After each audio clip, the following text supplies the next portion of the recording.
ပြဟောလေးခေခနာလာပေါင်းကမှုချာ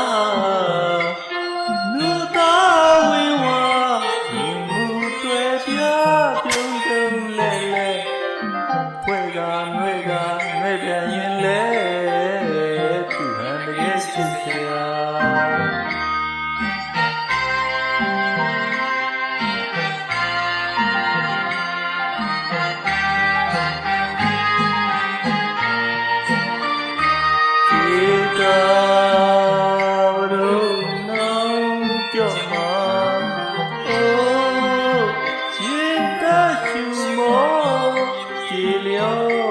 တင်သွား